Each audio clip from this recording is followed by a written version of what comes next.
अस्सलाम वालेकुम students, welcome back. तो कैसे हैं आप? आज एक दफ़ा फिर जो है आपकी खिदमत में हाज़िर हैं। हमारे पास ये आपके सामने 17 MCQs सेकंड ईयर बायोलॉजी से जो है वो दिए गए हैं।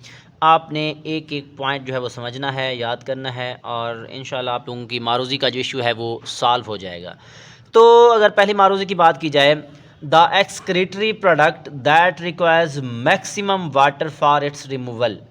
15वें चैप्टर होम्योस्टैसिस में से आप लोगों ने excretion nature of excretory product to habitat में से जो है पहला जो अमोनिया था उसको रिमूव करने के लिए आपने पढ़ा था कि 500 ml वाटर दरकार है 1 ग्राम अमोनिया को खारिज करने के लिए, और यूरिक एसिड को खारिज करने के लिए 1 ml वाटर रिक्वायर्ड है। यूरिक एसिड को खारिज करने के लिए 1 ml और यूरिया को खारिज करने के लिए 50 ml वाटर दरकार है। इसी वजह से ज़्यादातर जो है अमोनिया को खारिज करने के लिए पानी दरकार होता है, चाहिए होता है इसी वजह से हम कहते हैं कि ये अमोनिया वो एक्सक्रीटरी प्रोडक्ट है जिसको बहुत ज़्यादा पानी चाहिए इसको खारिज करने के लिए। तो इसका राइट ऑप्शन जो है वो सी ऑप्शन होगा, अमोनिया इसका ठीक ऑप्शन है। तो इसके बाद अगर हम बात करें द ह्यूमन एब्डोमिनल कैविटी, जो इंसान है उसका जो पेट है उसकी जो कैविटी है उसके अंदर थिन एपिथेलियम जो है एक मेम्ब्रेन होती है। ये आप लोगों ने पेरिटोनियल डायलिसिस के अंदर पढ़ा था। वहाँ पे पेट के अंदर जो कैविटी थी उसको हम पेरिटोनियम कहते थे या पेरिटोनियल कैविटी कहते थे। इसी वजह से इसका राइट ऑप्शन ए ऑप्शन होगा। इसके अलावा देखा जाए the upper surface of leaves in bud condition के दौरान जो लीव्स होते हैं उनकी जो ऊपर वाली सरफेस है एपिनास्टी कहलाती है। एपी मीन ऊपर वाली, तो इसी वजह से इसका राइट ऑप्शन क्या होगा? डी ऑप्शन होगा। इसके साथ साथ अगर हम बात करें which one of the following is plantigrade, plantigrade जो है वो ऐसे चलते हैं, ऐसे मुकम्मल हथेली भी उंगलियां भी ऐसे चलते हैं पंजे की मदद से, ऐसे जैसे कि मंकी आपने देखा होगा वो अपने पाँव या हाथ की मदद से चलता है। तो इसी वजह से इसका राइट ऑप्शन जो है वो क्या होगा? बी ऑप्शन है, मंकी जो है इसका राइट ऑप्शन है। सिंपलेस्ट फॉर्म ऑफ लर्निंग, पिछली वीडियो के अंदर मैंने बताया था कि सीखने की या लर्निंग की जो है लर्निंग बिहेवियर की जो सादा तरीन सिंपलेस्ट फॉर्म है उसको हम हैबिचुएशन कहते हैं। इसके बाद अगर देखा जाए fruit ripening is often accompanied by a burst of respiratory activity। अब यहाँ पे आप लोगों ने पढ़ा था इथीन जो है वो किरदार अदा करती है रेस्पिरेटरी एक्टिविटी में, जिसकी वजह से क्या होता है कि रैपनिंग ऑफ फ्रूट होती है और इस प्रोसेस को हम कहते थे क्लाइमेट्रिक।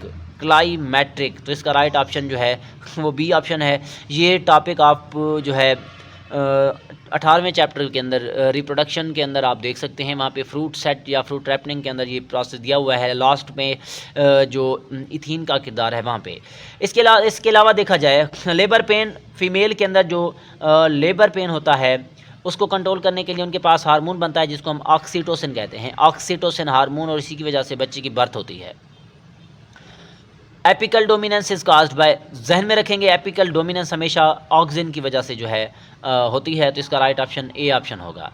अब nucleosome occurs at every 20 nucleotide 2000 मतलब 200 न्यूक्लियोटाइड्स ही आपस में मिलते हैं, उनके गिर्द जो है फिर क्या पाई जाती है, मतलब कि हिस्टोन प्रोटीन के गिर्द 200 न्यूक्लियोटाइड आपस में मिलते थे तो एक गोल स्ट्रक्चर बना देते थे जिसको हम न्यूक्लियोसोम का नाम देते थे।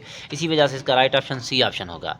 इसके साथ साथ अगर हम मज़ीद देखें cell death of cell due to tissue damage, tissue के डैमेज होने की वजह से जो सेल की डेथ हो जाती है, इसको हमने पिछली वीडियो में बताया था। इसका राइट ऑप्शन जो है नेक्रोसिस है, डी ऑप्शन जो है इसका राइट ऑप्शन है।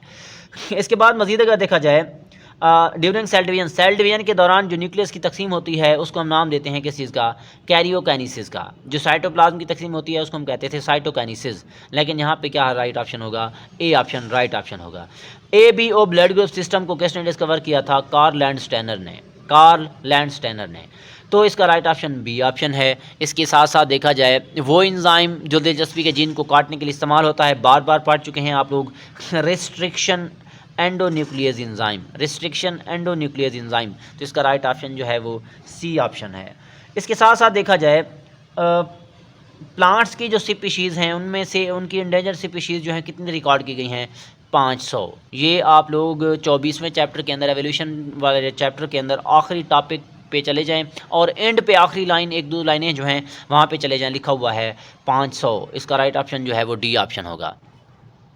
इसके साथ साथ अगर मज़ीद बात की जाए हमारे पास हर्बिशियस स्टेज जो है ज़ीरो सीर के अंदर आप लोगों ने सक्सेशन वाला टॉपिक पढ़ा होगा, तो वहाँ पे लिखा हुआ है कि चौथी स्टेज फोर्थ स्टेज होती है ज़ीरो सीर की, जिसको हम क्या नाम देते हैं, हर्बिशियस स्टेज का नाम देते हैं। तो इसका राइट ऑप्शन जो है वो बी ऑप्शन होगा। इसके साथ साथ a little light left to power photosynthesis at the depth of कि हमारे पास थोड़ी सी मिकदार लाइट की वो लेफ़्ट कर देती है photosynthesis at the depth of, यहाँ पे 600 फीट, मतलब 600 फीट के नीचे चले जाएं मज़ीद नीचे, तो वहाँ पे जो है फोटोसिंथेसिस ज़्यादातर नहीं हो सकती। तो इसके बाद जो है इसका राइट ऑप्शन ए ऑप्शन होगा। इसके अलावा अगर देखा जाए ozone is upper layer of atmosphere, atmosphere की अपर लेयर जो है वो फ़िल्टर करती है अल्ट्रा वायलेट रेडिएशन को। आपने पढ़ा हुआ है अल्ट्रा वायलेट रेडिएशन जो है वो ख़तरनाक रेडिएशन होती हैं, जिसको ओजोन लेयर जो है वो क्या कर लेती है, एब्जॉर्ब कर लेती है, फ़िल्टर कर लेती है, जिसकी वजह से हमारी स्किन या जानदार जो है उससे महफूज रहते हैं। तो ये आपके पास मारूज़ियाँ थी। तो हमारे साथ कांटेक्ट में रहिएगा, वीडियोस डेली बेस पे आप देखें और दूसरों दोस्तों को, फ्रेंड्स को जो है शेयर करें, ताकि काफ़ी सारे लोग जो हैं इससे फ़ायदा उठाएं। तो दुआओं में याद रखिएगा। नेक्स्ट वीडियो में मिलेंगे। अल्लाह हाफिज़।